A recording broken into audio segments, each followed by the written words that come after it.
Welcome back to the Coil Building for Beginners series. In this video, we're going to be building a basic helix coil.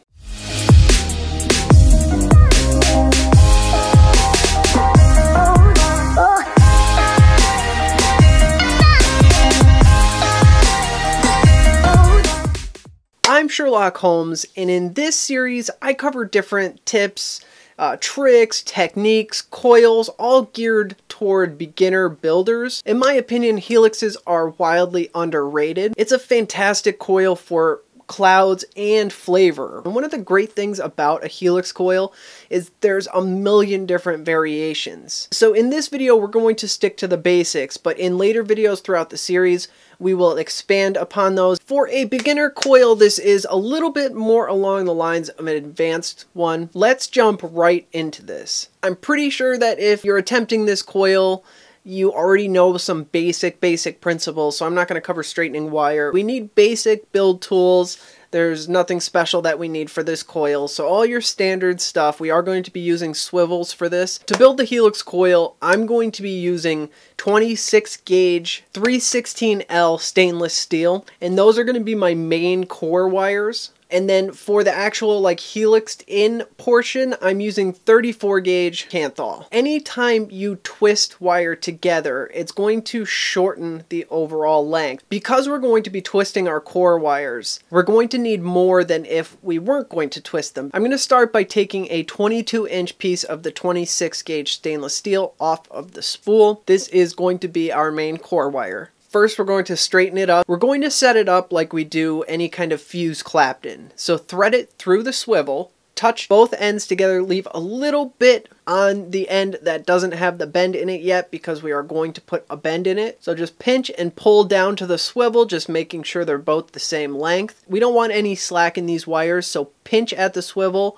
and pull nice and tight all the way to the 90-degree angle bends. We're going to insert those into our chuck, making sure again that there's no slack, and we're going to get those mounted nice and tight. Make sure you crank down on the drill, on the chuck.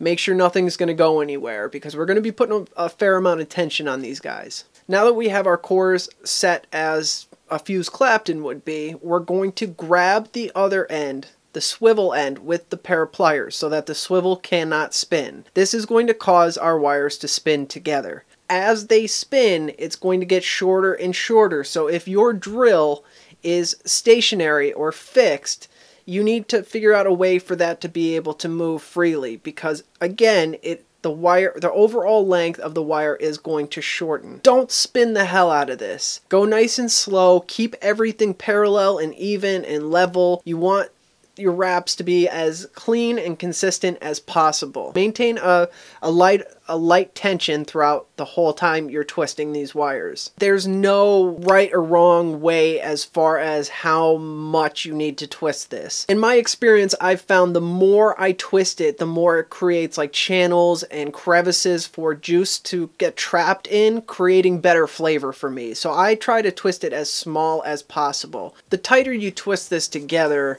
the smaller of a wire, the higher gauge of a wire that you're going to need to be able to helix in there because your crevices are going to get significantly smaller.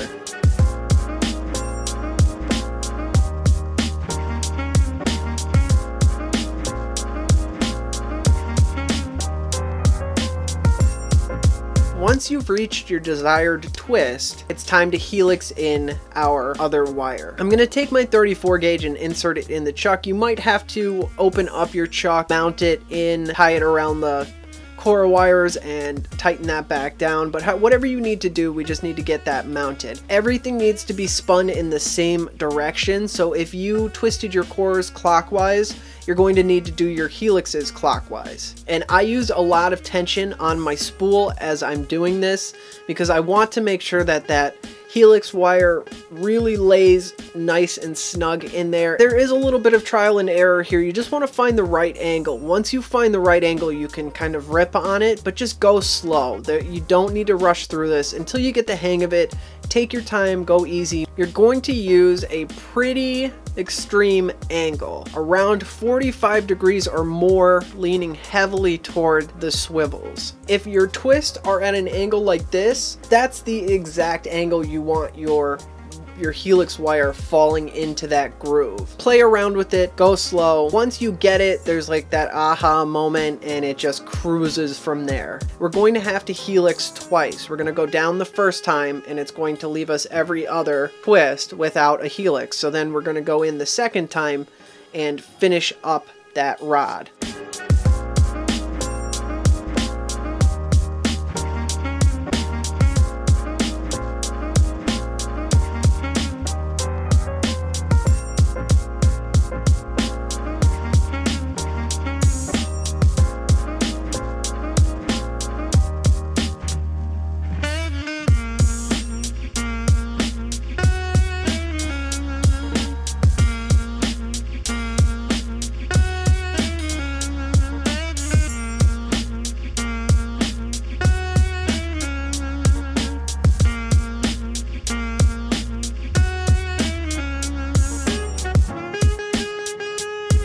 Now we have our finished helix. One thing that I like to do when I'm finished is grab my pliers, grab my helix with it as it's still in the drill. I'll just pull down with a little bit of pressure on the rod. It's just a nice light pressure, and what this does is it just, anything that might not be laying down perfectly, if something's sticking up a little bit, it will kind of make everything fall into place and push all the unevenness out towards the other end. This step is completely optional. If everything looks good, you don't have to bother with this. Our helix is finished. Let's wrap it up.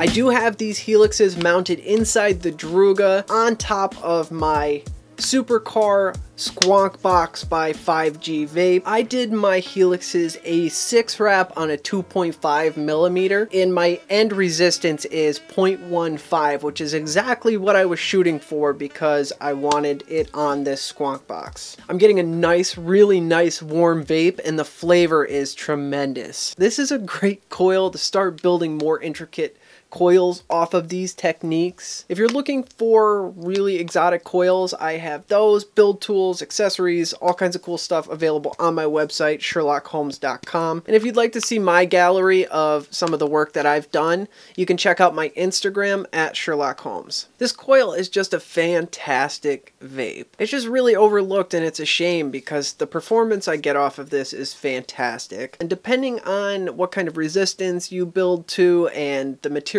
and stuff, you can really tailor this to. If you want just massive clouds, you can build for that. This is a great coil to build for a series box. You'll get a ton of the flavor back that you can sometimes lose with really intense heat. Always do your math. If you're using different materials than the ones that I use today, before you start building, just make sure that you know what resistance your end product's going to be and that you build accordingly to your batteries, device, setup, and all of that. Just be safe. If you're not already, make sure you're subscribed and have the bell turned on. That just makes sure that you get the notifications when I go live or post a new tutorial or review. Thank you so much, Hometown Hero, for sponsoring this video. They aren't paying me, they're just my favorite juice company. It's an amazing group of people.